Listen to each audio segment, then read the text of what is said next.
Hi guys, Sandy Click is here. This is my presentation, Every Day Counts, about our case study about school attendance and how much it matters and how to help build more school attendance. So a summary of the case. The past year, Golden Oak High School has had the lowest percentage of student attendance among all the high schools in their district, with approximately 85% of students missing 10 or more days of school. But before last year, Golden Oak had actually received recognition for achieving the highest rate of attendance among all the high schools in their district. So something has changed, and a couple things that I found out by reading this.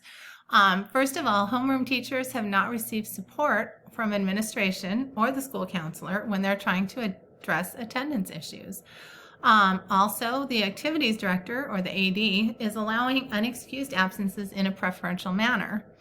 And some students and families really seem to need some support and or education about the importance of school attendance. So those are kind of what's going on. So first, we need to consider some legal and ethical issues. This was interesting to me, this parens patri, which is Latin for parent of his or her country. And basically what that means is that it's in the best interest of the community and for children for them to receive a quality education, and so therefore the state can enforce truancy laws. Well, in Kansas, the Kansas statutes provide that a student is truant if they're absent without excuse for a significant portion of the school day for three consecutive days, or 5 days in a semester, or 7 days in a school year. When that occurs, the school is to provide notice to the student's parent or guardian. Therefore, teachers are accountable for accurate documentation of student attendance, and parents are required to explain the reasons for absences within a set time frame. Principals and school administration should support teachers in addressing attendance issues, and this is something that seems to be lacking in our school. And then so we know students are harmed from this because they've missed out on educational opportunities because teachers and staff have not behaved in a legal and or ethical manner. So school staff did not provide the services in their contract when allowing absences to go unreported. You know, it says in your teacher contract that you need to report when people are absent, and not doing that is not doing your job. And then by treating students differently, I mean, that's the definition of discrimination, right? So the AD is discriminating against those that he's marking absent, and then those that he's just letting it go because he wants the kid to play in his football team or game. So let's try to kind of put this all together, synthesize the situation. So Golden Oak High School has not made attendance a priority over the last year or so. There have been failures at all levels from all stakeholders, including teachers, the athletic director, the school counselor, the principal, parents, and students. So let's synthesize the facts. So the people involved, the students. Some students seem to have changed their attendance due to personal issues. I'm thinking about Karen, who we found out she was a really good student, and then she started missing, and then we found out she got married. And then Tyrone, his parents are just trying to take him on these educational trips where, he may not get another chance to go some of these places. And those are really good hands-on learning experiences.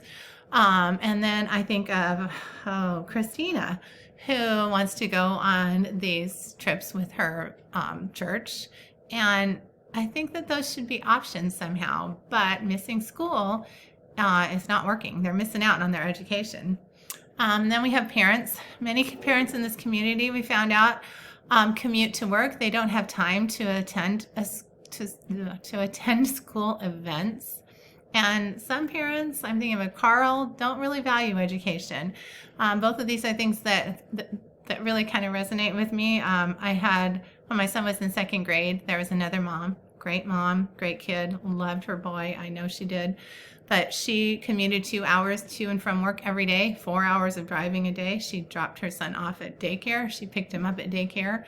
End of the school year, I'm talking about school, and she did not know her son's second grade teacher's name.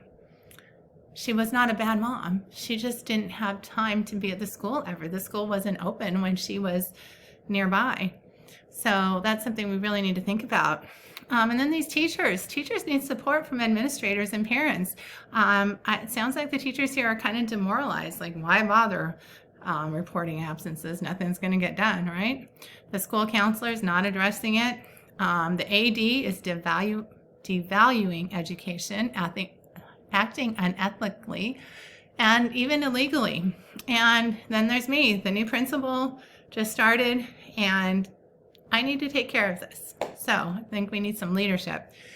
So when we think about the setting, Golden Oak High School, suburban area, mostly middle class, 965 students, and there's a growing Asian and Hispanic population.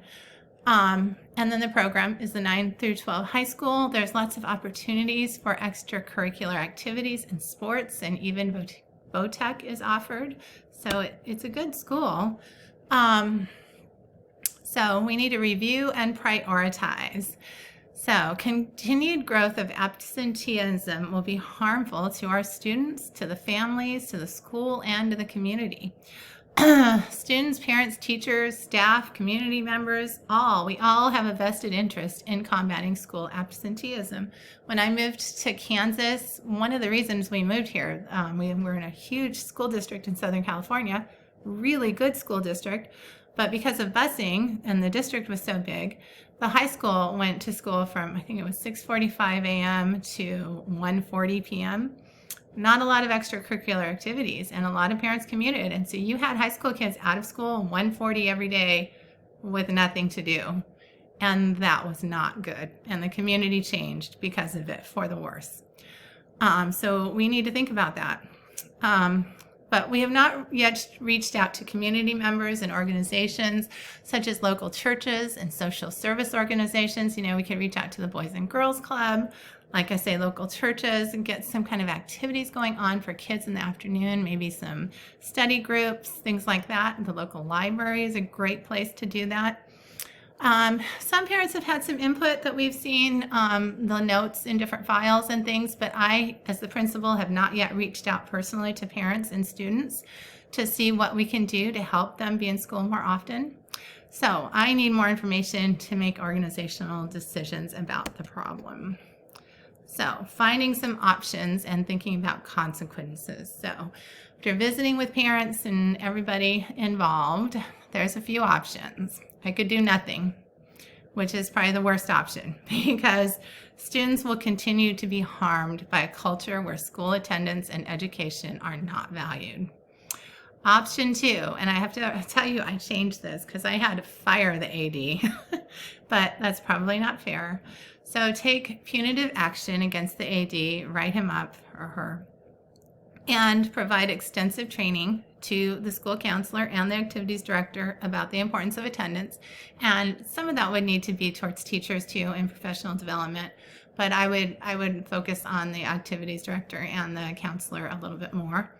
The consequences there, staff morale may be negatively affected, but at least we're showing that it's important. Option 3, remote learning for students who have circumstances or needs that keep them out of school. So this is going to require more teachers, more teaching time, to manage online learning.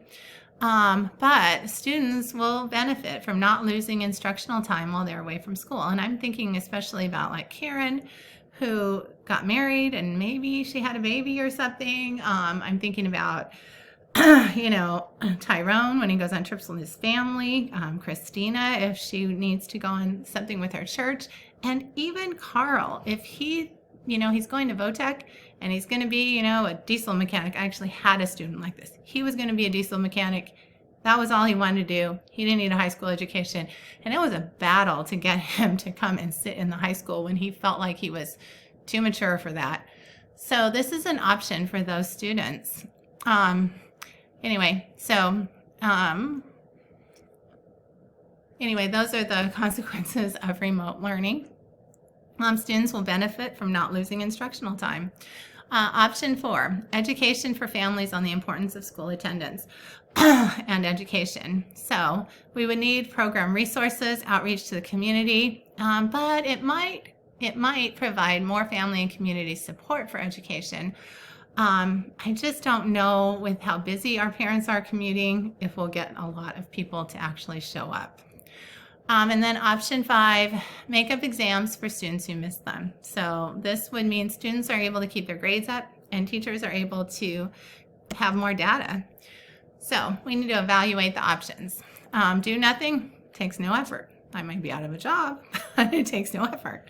The cons, students continue to be harmed and the school attendance gets worse. So then my next option was taking punitive action and more training for staff that hopefully would build a staff who values education and attendance and communicate the importance of school attendance. But school morale may be lowered as it seems like we're just blaming them. And then remote learning. So this is going to provide students who can't come into the school building with an education, and it offers another option for students who may need to work or take care of a family. Cons, it may be costly. It will take a lot of time and resources, and it may not be as an effective of a learning model as in-person learning. So programs to educate families. I'd love to build those family community partnerships and help families have this philosophy of how important education is, but it's going to require a great deal of time and planning, and it may not be very effective if people don't actually show up and get involved in it. And then makeup tests, I think it allows students to make up stuff if they missed it, and it allows teachers to have more complete data assessment. But it does create extra work for teachers, and it may encourage some students to miss school. You know, if I haven't studied for my math test today, well, I'll just stay home today and study for it and go take it tomorrow, and I don't want to build that kind of culture. It also takes away some instructional control for teachers. I think that should be up to teachers to decide that, not administration. So finally, need to make a choice. But before I do, I really need to get input from all of my stakeholders.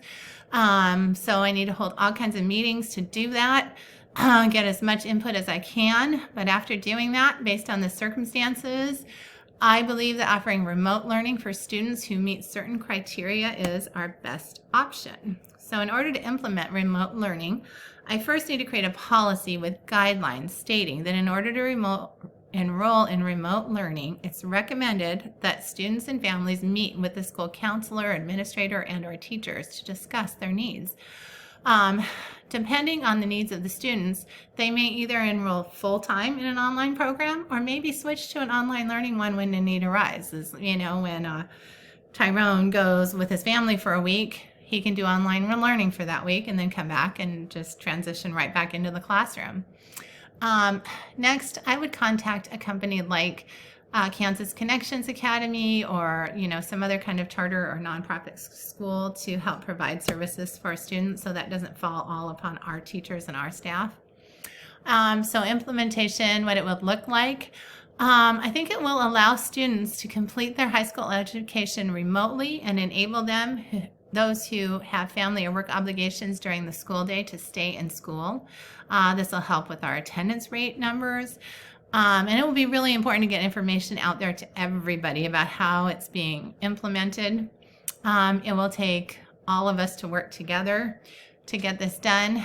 If the plan doesn't work, I would look for some of the other options I mentioned, and maybe even hold some more meetings and talk about if anyone can think of any other options. So implementation, I think, will provide providing non-traditional learning options will convey a message that education is important to all of our stakeholders, and that's really what we need to do.